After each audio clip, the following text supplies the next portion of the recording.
Yo, what's up mga ka-outlet, sa magandang hapon po sa ating lahat. So, yun. Panibagong araw, panibagong update tayo.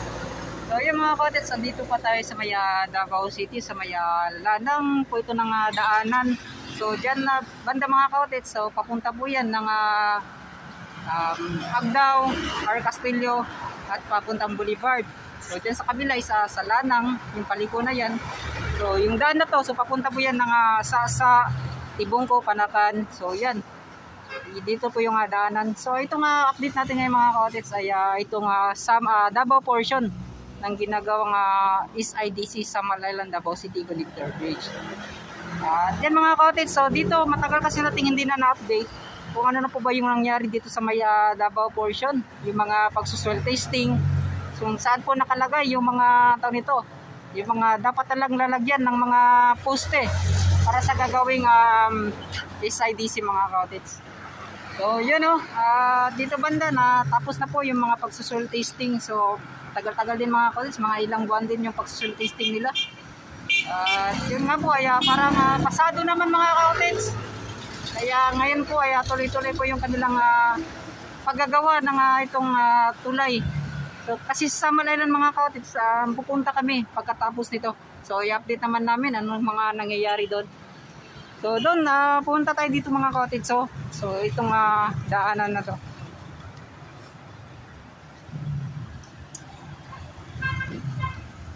So ito kasi yung daanan mga ka-outlet, yung matatamaan talaga sa paggawa ng tulay itong SIDC.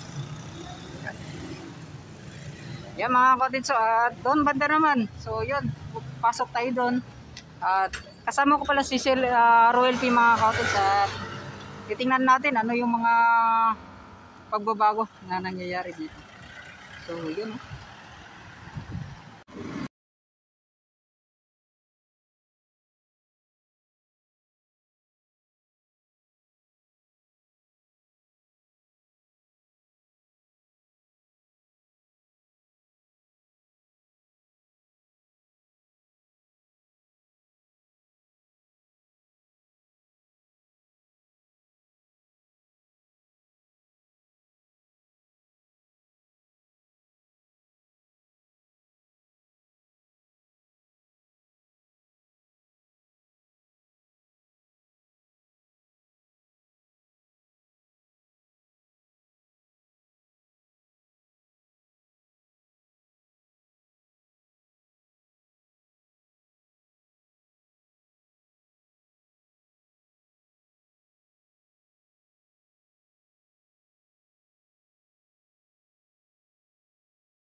So dati dito mga cottage may nagsuswell testing po dito banda.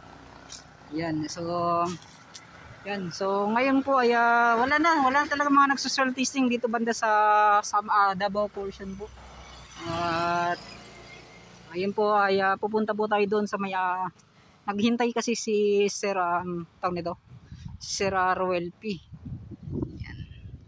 So dito yung huling pag-social testing na nakita natin. So dito po yung Davao Beach Club, Lanang Beach. Yan, so doon yung mga Sisoy. So dito po yung mga area talaga na madalas ay mga pinupuntahan po ng mga gustong maligo.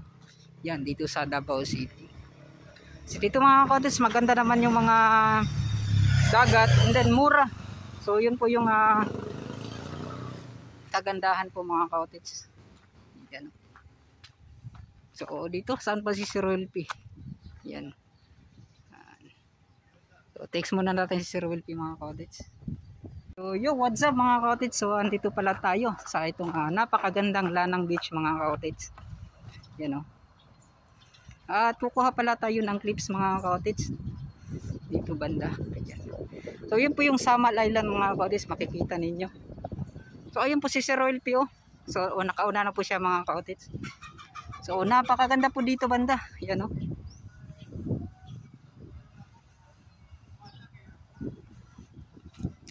So grabe, napakadaming mga yate dito, mga speedboat. Sir, mag-vlog sa amin, sir. Yan, salamat. Yo, what's up mga cottage? Andito tayo sa may Lanang Aplaya. Lanang Aplaya Resort, siya pangalan no? Lanang Aplaya Resort. So ipa-shoutout ko muna yung mga dito mga cottage. So shoutout din sa mga naadriya. Kami nagabuhatan ng cancer. Yan. Sa pagkuan, kamugyapi mga tanan. Tanan, no, grabe oh. So yun mga cottage, sa mga gusto pong yun, kumuha sa kanila sa paggawa ng yan sa tawag ni speedboat ba or yate? Speedboat. So mga cottage, so mga speedboat na napakaganda yan mga cottage. Napakarami. Kanitanan kamo tanan nagakuan na? Dili tanan asin. Balibay kuan gid ang pagbuhatan ni. So kani sila mga cottage. So kaning speed mga kuan pang dragon boat sinsa nagbuhatan ni. Kamug gyapon. So yan mga cottage, so napakagaling ng pagkagawa nila. Sir, kung baga sa isa ka nga ni sir, mga pila man ang kantidad sa almost mga 3M? Kung ano? So sa nagasto na to, tanan na to, whole na, mabuo na siya tanan sir. Dagan na. Nanatanan ko no? So yung mga cottage, ganito kalaki. Mga pila ka feet ni siya sir. Kasagaran nga ni kadako sir, mga pila ka feet. 10? 20? So taas-taas po dahil no? So yun mga cottage, sa mga katumbas po ng 3M, kumbaga sa kwan lang, estimate lang no, mga 3.8. Yan mga cottage no, napakalaki. Yun, shoutout din sa mga tigbuhat dira og mga speedboat mga cottage. Sir, shoutout sir. Shoutout sa akong YouTube channel. Yan no. Pero taga diri Davao mo. Buhangin. So murag di po nato may bawon bang tigbuhat din silang mga yate mga cottage. So simple lang pero tanaway lang ipang buhat mga cottage, nindot kayo na pagkakuan. So kani sir, unsa nalay buhaton ninyo ani diri? Pinturan na lang. So finish na ang kanani. So kani ang kani nga pangalan kamo gyapon magpinta. So yun kani sila mga cottage, napakagaling. So sir, basi gusto mo mga gusto nga magpabuhat dira wa ta kabalo nga makitaan sa inyong pambuhat. Inyong info, basi na mga info sir. Ay mo ni tirador. Sir, basi na ka info sir nga mahatag sir. Or basi day. Wala daw sa kanupi sa asa? Kana siya yung nagkako na. So limpyo kayo mga cottage, so makita ninyo Kumbaga wala siya mga sa taga na mga nagtibugol-tibugol gani sa iyang dala no. Sa iyang pag so kaniyo. So sir, info sir, basi na may ka info sir. Info dia, basi day magpabuhat ka. Basi day magpabuhat ka sa mga release sa mga stainless. Okay. Speedboat, mga kanupi, stainless. Ayan. So hatag og info sir para makontak ka nila sir, basi day ga Kontak namin sa kumpanya mo, Gasan. sa Buhangin, sa Santo Rosario. Ay, naday may kumpanyang nagkakuha sa inyo ha. Binakog ka mo lang. Shout out. Yan So, Gasan Company ang nagakuha daw sila mga cottage. So, sila kung gusto lang ninyo, basta YouTube channel or Facebook. Asa? Asa kaning dako na or kaning double kwan. Oh, doon. Kaning double so sila gyapon nagabuhat mga ka-cottage. So kato nga nanay taas nga tarukan. Kamo gyapon nagkuan na to. Alahin na. So kani kamo na mo na ni. So yan no. So sagasa na company sa gusto mo kandira magpabuhat. So contact sa Facebook ninyo sir kasi na mga Facebook. So Fibra man na, Fibra di Bibrio Gasan. Fibra di Bibrio Gasan. so gasan. So Fibra di Bibrio gasan. So kana mga cottage sa gusto makipag so kontak ka lang na ninyo. So basinday magustuhan ninyo ang ilang pagkabuhat ani nga dako nga pinindot nga speedboat mga cottage. So yan sir, shoutout sir sa pangalan niyo sir. Shoutout sa mga pamilya ninyo. Asawa na sa pinsahan. Yan o, bantay-bantay lang. Sa mo mga kauban nga naroon sa Juan Turin. Taygiron ba? Isa na may diri sikat na kayo. Yeah. Mga bigo. Yan, shoutout sa mga padra. Pag-camping mo sa inyong trabaho nila. Wow yun. So ikaw sir. Okay na. Okay ra. Hingi tayo ninyong tabrang sa Tito Tans TV. Sa YouTube. Si Arwel P. Ay, ikaw din, Tito Tan. Nagakuan ko. Yan, salamat kayo sir. Yan, salamat. Yan, salamat. Salamat sa pagpapandir ya. So dire sa ko ha. So yung mga cottage at maganda rin kasi itong private beach na itong mga cottage ngayon ay dati kasi maraming mga cottage daw dito banda at alam naman natin na ito ay dinadagsa talaga tuwing tulad ngayon summer mga cottage. So dito naman mga cottage yung tawag nito yung pagsuswell testing nila pero dito sa gitna ng dagat na to ayan wala na po tayong mga nakikita. Yan. So yun mga cottage pupuntahan namin yan pagkatapos dito. Titingnan natin kung ano na po yung mga nangyayari. So kasama natin si Sir Will P mga cottage yun no. Nagkukuha din siya ng mga clips. So bisitahin din niyo mga cottage sa Royal P. Kaya Padrones Vlogs, kay Henry Mix Vlog at kaya SG Vlogger. So kami po mga cottage nag-update sa mga ginagawang proyekto dito sa Davao City. Yan no. And then yung dagat dito napakalinis yan no. Ibang iba talaga mga cottage kapag nandito ka. So yun konting pasilip lang dito banda mga cottage dito sa bandang Davao portion po yung ginagawang SIDC. So pagkatapos nito yun nga po ay babalik kami doon sa may Samal Island portion. So titingnan natin ano na po ba yung mga nagaganap or mga nagbago po dyan banda. So yun mga cottage, so publication, so doon po banda yan sa unahan na yan. So dyan po talaga yung landing point po ng doon sa may ginagawang rotonda ng Samal Island sa ginagawang SIDC. So yun mga cottage. So yun. Maraming salamat. So napaganda po sa gusto na rin magpagawa ng yate or mga dito mga speedboat mga cottage dito makikita rin ninyo kung paano nila ginagawa. So punta na lang kayo dito mga cottage sa may Lanang Street sa may papunta na po yan sa may dito sa loob sa Sisoy Beach Club. So kapag may makita kayong Lanang Playa Resort, so ito na po yan mga cottage. Magtanong-tanong na lang po kayo. Yan.